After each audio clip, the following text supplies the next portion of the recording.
Sejak pembukaan perdagangan hingga penutupan sore hari ini, IHSG masih terkoreksi. Investor asing wait and see menunggu kabar dari MSCI. Di sisi lain, pemerintah tancap gas dengan 8 langkah reformasi pasar modal.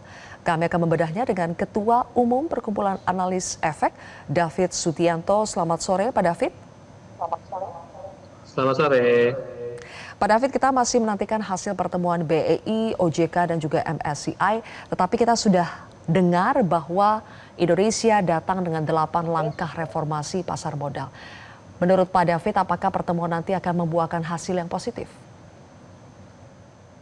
Ya, jadi kemarin juga kami sempat diundang juga ya, diberitahu oleh OJK, kemudian oleh Bursa Efek, dan juga ada Danantara juga, terkait dengan pengembangan yang akan mereka lakukan, dan mereka akan melakukan 8 langkah pengembangan. Jadi akan ada 8 rencana prioritas yang akan dilakukan oleh OJK dan juga Bursa Efek dan SRO. Nah, langkah ini dibagi menjadi 4 klaster ya. Ada klaster dari isu transparansinya, kemudian juga ada klaster dari tata kelolanya, kemudian ada sisi likuiditasnya, dan juga untuk sinergitasnya juga ada. Nah, akan tetapi memang kalau misalnya kita lihat sebenarnya yang dilakukan ini sudah baik ya, akan tetapi memang kita nanti menunggu respon dari MSCI itu seperti apa, karena bagaimanapun yang punya masalah, yang tidak suka dan tidak sesuai dengan kebijakan yang sebelumnya itu kan dari MSCI-nya. Nah, ini respon ini yang sedang kita nantikan. Tapi dari kemarin sih dari Pak Jerry sendiri sudah men-state kalau dia juga aktif juga selain dengan MSCI juga dengan FTSE ya. FTSE juga atau FTSE itu juga satu provider global juga. Saya rasa harusnya hasilnya menjadi positif ya dari apa yang setelah mereka lakukan ini. Oke, ada pergantian kepemimpinan, kemudian kita juga sudah datang dengan 8 langkah reformasi pasar modal. Apakah itu cukup menunjukkan keseriusan kita di mata MSCI? Ya, jadi langkah keseriusan ini ditunjukkan dengan pemerintah hadir. Dalam hal ini memang pemerintah hadir dan juga pemerintah mengganti sejumlah regulasi ya. Terutamanya adalah yang cukup menarik adalah dengan menaikkan batas kepemilikan saham untuk industri asuransi dan juga dana pensiun. Jadi dinaikkan hingga 20%, dari sekarang itu maksimalnya hanya sekitar 8%. Artinya apa? Artinya industri asuransi dan dana pensiun kita ini bisa investasi 2 kali lipat lebih besar di capital market kita. Itu artinya ada inflow. Kemudian selain itu juga dari Danantara juga sudah state kalau mereka sudah mulai masuk ke pasar modal Indonesia, artinya juga itu ada inflow. Nah, dalam hal ini adalah ini merupakan inflow yang nanti mungkin bisa meningkatkan IHSG ataupun bisa nanti menggantikan apabila nanti terjadi capital outflow dari investor asing. Per hari ini sih memang IHSG-nya koreksi cukup signifikan, tapi saya dari data perdagangan di sesi pertama itu tidak melihat outflow yang cukup signifikan. Beda dengan outflow sebelumnya ya, sekali jualan itu bisa sampai turun triliunan. Di hari ini sih tidak ada outflow. Cuman memang IHSG-nya turun sangat signifikan dikarenakan penurunan yang sangat besar pada industri basic industri, kemudian juga dari saham teknologi, energi, transportasi, dan saham-saham yang berbasis dengan komoditas terutama karena penurunan harga komoditas yang sangat masif yang terjadi di akhir pekan kemarin. Oke, baik. Ada kebijakan baru yang banyak dibicarakan, salah satunya terkait dengan free float 15%, Pak David. Menurut Anda, apakah ini adalah kunci yang paling krusial untuk merespons catatan-catatan yang diberikan MSCI kepada pasar modal Indonesia? Dan apakah ini bisa mengembalikan kepercayaan investor?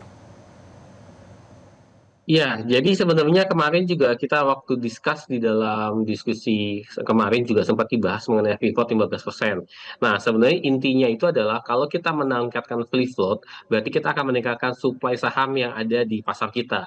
Nah, tentunya ini begitu peningkatan supply, ada potensi juga nanti harga saham mungkin akan cenderung untuk koreksi ya, karena jumlah saham yang beredar akan semakin banyak. Nah, ini yang menyebabkan dari otoritas juga sangat berhati-hati sekali. Jadi yang pertama kali diterapkan ini adalah emiten yang pertama kali listing. Jadi emiten-emiten baru listing nanti langsung free float-nya dibuat minimal 15%. Sedangkan untuk yang emiten yang sudah existing, ini nanti akan dilakukan masa transisi agar penyesuaian ini tidak menimbulkan shock di market. Dan kemarin juga sudah dipastikan, mereka sudah akan menghitung dan mengkaji supaya nanti peningkatan free float hingga 15% ini tidak menimbulkan shock yang berlebihan di market. Karena kenapa? Karena kan, Ya, peningkatan free float ini kan akan nambah supply ya.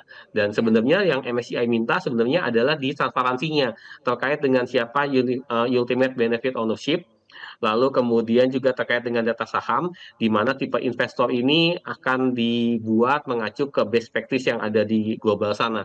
Nah, ini kalau ini dilakukan harusnya MSCI, kita sudah cukup comply dengan apa yang MSCI minta, karena yang akan kita lakukan ini sesuai dengan yang ada di best practice di Oke. capital market global. Nah, Pak David, untuk bisa menjamin masa transisi nanti bisa lebih smooth, tidak menimbulkan shock yang jauh begitu ya, apa yang harus dilakukan? Ya, yang pertama, pada saat kebijakan free float ini ditingkatkan, tentu dari otoritas juga harus melihat kondisi di market seperti apa.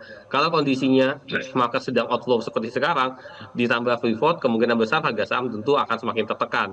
Jadi Hmm. nanti harus dilihat, peningkatan free flow harus dilakukan secara bertahap dan juga dengan tidak boleh terburu-buru, harus Mhm. sesuaikan dengan market timing. Karena kalau misalnya nanti market timingnya tidak tepat, dikhawatirkan peningkatan free flow malah akan menambah tekanan eee, Mhm. di market gitu. Nah, ini yang memang benar-benar otoritas dan bursa efek sampai sekarang makanya masih mengkaji, dan Ya. mereka mengatakan akan dilakukan dengan prinsip yang prudent dan penuh kehati-hatian. Nah, oke, jadi harus dilakukan secara bertahap ya. Kemudian terkait dengan sebetulnya catatan utamanya adalah soal transparansi kepemilikan, soal data. Apakah Anda melihat dari kita sudah mengupayakan transparansi itu terjadi?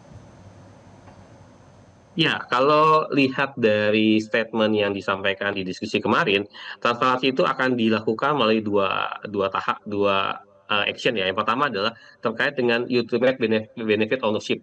Jadi kalau sekarang di bursa efek kita ini UBO-nya ini masih belum terlalu kelihatan, dan, dengan UBO-nya yang tidak terlalu jelas ini akan menimbulkan kurangnya kredibilitas dan, investability di market. Oleh karena itu, bursa dan juga OJK juga akan meminta untuk dibuka UBO dari emiten yang ada, dan dengan pembukaan UBO ini nanti kita bisa melihat nih, apakah ada afiliasi-afiliasi yang sifatnya signifikan antar grup. Kalau misalnya terjadi transaksi saham yang jumlah besar, apakah dilakukan oleh pihak terafiliasi atau tidak.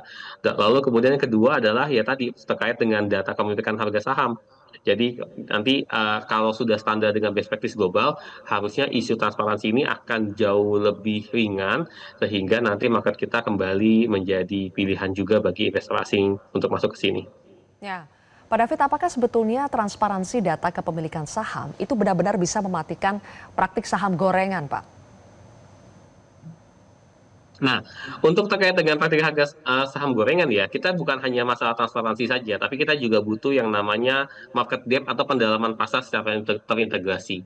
Di MSCI ini, isunya sebenarnya awalnya adalah bagaimana, investor global itu tidak dapat menjual saham yang sudah dimilikinya. Kenapa dia nggak bisa jual? Karena terkait dengan likuiditas saham-saham yang dia miliki ternyata tidak memiliki likuiditas yang cukup mendalam. Nah, dalam hal ini yang menjadi sebuah isu. Saya mau jual tapi tidak ada likuiditas yang cukup. Oleh karena itu memang sepanjang setahun terakhir, dari otoritas dan bursa juga banyak, melakukan campaign terkait dengan pendalaman pasar.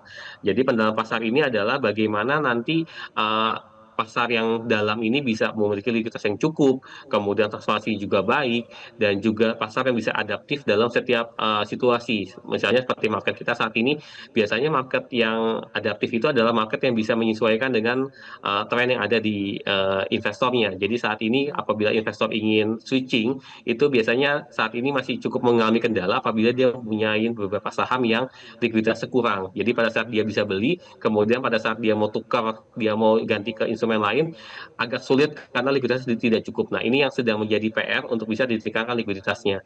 Nah, untuk likuiditas membaik, itu dibutuhkan juga kedalaman dari jumlah investor, terutama investor Ya. domestiknya maupun investor foreign-nya. Nah, ini yang, saat ini domestik sudah sampai 21 juta, SID, artinya ada 21 juta individu yang sudah investasi. Nah, ini kalau semakin kita tingkatkan, harusnya market depth kita akan semakin baik. Oke, baik kalau begitu. Pak David Sutianto, terima kasih atas penjelasannya di Metro hari ini. Jelajahi cara baru mendapatkan informasi. Download Metro TV Extend sekarang.